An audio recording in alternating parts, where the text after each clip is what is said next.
Special بچے اور ہمارے رویے کچھ شرم کریں۔ جن کی اولاد میں سے کوئی ایک بچہ بھی ذہنی یا جسمانی معذور ہو، انہیں کتنی اذیت سے گزرنا پڑتا ہے۔ ایک تکلیف وہ جو قدرت کی طرف سے آئی ہے اور اس کو قبول کرنے کے سوا چارہ نہیں، لیکن زیادہ تکلیف آس پاس والوں کے رویے دیتے ہیں اور معذور بچے کے والدین کو ایسے شرمندہ کرتے ہیں جیسے ان کی پیدائش میں وہ قصوروار ہوں۔ دوسرا، ہمارے معاشرے میں جو چچ چچ کی روایت ہے وہ ختم ہونی چاہیے۔ آپ جس طرح کے بچے کو تکلیف میں دیکھتے ہیں یا اسے کوئی ذہنی یا جسمانی معذوری درپیش ہوتی ہے تو پلیز دیکھ کر ٹھنڈی آہیں مت بھرا کریں۔ آپ کی ایک آہ ہائے یا افسوس سے چچ چچ والدین کا سینہ کند پرچھی سے چیر دیتی ہے۔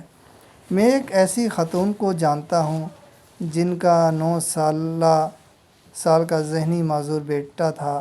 نہ صرف رشتہ دار خواتین بلکہ نئی ملنے والیاں بھی جب بچے سے ملاقات کرتی تو ایک بار ضرور کہتی، حق ہا، شکل رب نے کتنی پیاری بنائی پر ہمیشہ کے لیے اپاہج بنا دیا۔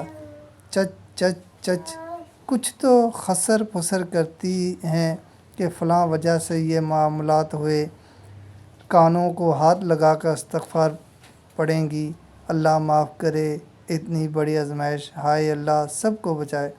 یہ سن کر اس بچے کی والدہ گھٹنوں کمروں میں اکیلے روتی رہتی ہے۔ خدا کے لیے ایسا مت کیا کریں۔ اللہ نے کسی کے بچے میں تھوڑی بہت جو کمی رکھی ہے، اسے اللہ کا فیصلہ سمجھ کر والدین تو قبول کر لیتے ہیں لیکن دوسرے لوگ نہیں کرتے۔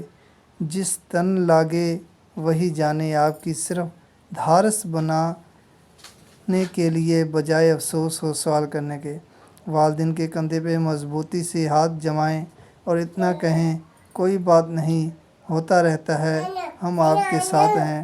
یہ بچہ آپ کی کمزوری نہیں، طاقت ہے۔ آپ کی مصنوعی ٹھنڈی آہیں بعض اوقات والدین کے لیے گرم ہوائیں ثابت ہوتی ہیں۔